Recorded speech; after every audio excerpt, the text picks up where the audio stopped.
বলছিলাম আমি বলছিলাম যে এটা কইরেন না। মানে আপনাদের যেরকম একটা ভিডিও ভাইরাল হয়েছিল, এরপরে আপনারা যেভাবে ঘুরে দাঁড়াইছেন, জান্নাত তোহার কথা বলতেছি আমি, যেভাবে ঘুরে দাঁড়াইছিলেন, মানে একদম টপ লেভেল পর্যন্ত চলে গেছিলেন ভাই। তোহারে কথা বলতেছি আমি, যে দোকান পাটও দিয়ে দিছিলেন, ব্যবসা বাণিজ্য শুরু করছেন, পুরা ক্যারিয়ার চেঞ্জ হয়ে গেছে। মিয়া আপনি যারা বিয়ে করেছেন, কপাল ভালো আপনার, আমি বলতে বলতে চাই, কিন্তু দুর্ভাগ্যবশত নিজেদের ভুল কর্মে নিজেদের ভিডিও ভাইরাল হয়ে গেছে আপনাদের। কিন্তু আমি কয়েকদিন আগে একটা ভিডিও বানাইছিলাম, আমাদের অনেককে আমি দেখতেছি যে এই ভুল কিন্তু করতেছে। তোহা গ্রেপ্তার হয়েছে, তোহা গ্রেপ্তার হয়েছে গতকালকে থেকে একটা ভিডিও সামাজিক যোগাযোগ মাধ্যমে আপনারা দেখবেন যে ঘুরে বেড়াচ্ছে। আমি ভিডিও বানাতে পারতাম গতকালকে, আমি ভিডিও বানাতে পারতাম, ভিডিও বানাই নাই। আমি আসলে জানতে চাচ্ছিলাম যে কেন তাকে গ্রেপ্তার করা হইলো, আর এটা নাটকের কোনো সিন কিনা। কারণ ভাই এখন সত্য মিথ্যা যাচ্ছে, সেই ছাড়া কথা বলাও যায় না। একটু আগে প্রথম আলোতে নিউজ হয়েছে, প্রথম আলো থেকে পড়লাম বিস্তারিত যে কেন তোহাকে গ্রেপ্তার করা হয়েছে। আফসোস লাগতেছে ভাই, তুমি ব্যবসা থেকে ইনকাম করতেছো, ভাই তুমি পেজ থেকে ইনকাম করতেছো, ভাই তুমি ইউটিউব থেকে ইনকাম করতেছো, কেন মানুষকে ফকির করার জন্য তোমরা সামান্য আপনারা আপনারা কি খেয়াল করেছেন যে তোহা এবং তোহা মানে তোহার স্ত্রী তো গ্রেপ্তার হওয়া উচিত হিসেবে।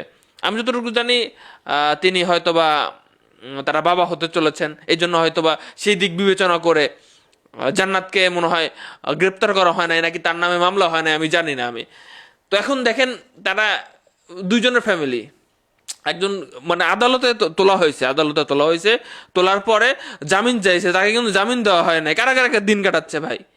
পপুলার হয়ে লাভ হইলো কি ভাই? মানে জেলে গেলে কি নিজের আরো বেশি সেলিব্রিটি হওয়া যায় নাকি? গ্রেপ্তার হয়েছে, অলরেডি কারাগারে, কারাগারে ভাত খাইতেছে, তার স্ত্রীকে কেয়ার করবে কেডা ভাই? এত লোভ ভালো না। এখন আসেন বিস্তারিত বলতেছি যে কেন কিভাবে তারা আসলে গ্রেপ্তার হইল। দেখেন, কয়েকদিন যাবত আপনারা খেয়াল করেছেন, মানে আপা চলে গেছে, আপা চলে গেছে, আমাদের ভাতের হোটেলের কার্যক্রম বন্ধ। পদ্ম হিরণের কথা মনে আছে? পদ্ম হিরণ কেন গ্রেপ্তার হয়েছিল মনে আছে আপনাদের? এই কথা তো উচ্চারণও করা যাবে না, বুঝেন নাই? এই জান্নাত তোহা কি করেছে, কোনো একটা কোম্পানি তাদেরকে টাকা পয়সা দিছে, এবং তারা একটা ভিডিওতে এসে বলতেছে যে এই তোমরা এই জায়গায় টাকা ইনভেস্ট করো, নিজে অনেক বড় লোক হয়ে যাবে, এই হবে।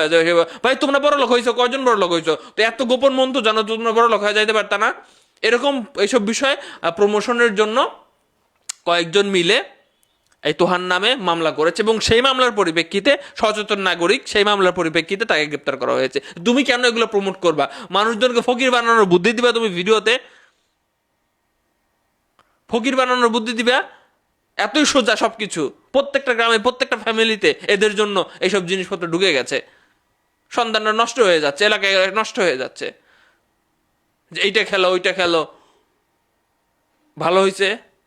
তবে বুত্ত হিরণের কথা যদি বলি, ওর কেরিয়ার একদম ইয়া করে দিছিল, একদম অনেকদিন যাবত জেল খাটা লাগছে। এখন এই যে তোহার যদি অনেকদিন যাবত জেল খাটা লাগে, আসলে দুঃখজনক। দেখা গেল যে সে জেল থেকে বের হয়ে দেখলো যে সে বাবা হয়েছে, কিংবা জেলে থেকে খবর শুনতে হইলো। এতদিন তার স্ত্রী কেমনে থাকবে, তার পেজ কেমনে চলবে, তার দোকানপাট কেমনে চলবে? পুরা ক্যারিয়ারটা একদম এই হয়ে গেল না? যারা যারা এখনো পর্যন্ত সামান্য কিছু টাকার জন্য মানে জনগণের কথা চিন্তা না করে, আবার অনেকে প্রোডাক্টের রিভিউ করেন, এই করেন সেই করেন, ভাই নিজে কয়দিন ব্যবহার করছেন? একদিন ব্যবহার করলেন, দিল রিভিউ দিয়ে দিতেছেন। এগুলোর জন্য আপনি এই যে জেল হাজতের ভাত খাইতে পারেন। তো দর্শক শ্রোতা, কেমন লাগলো আপনাদের? আসলে আমরা আসলে কারোরই খারাপ চাই না। তোহার আশেপাশে বা তোহার সাথে আমাদের ভাই ব্রাদারদের কথাও হয়, আমরা তার খারাপ চাই না। তবে বুদ্ধি দিছিলাম কয়েকদিন আগে, আমি ভিডিও বানাইছিলাম, যারা দেখছে যেগুলো করা উচিত না, এদেরকে গ্রেপ্তার করা উচিত, সত্যি সত্যি হয়ে গেল।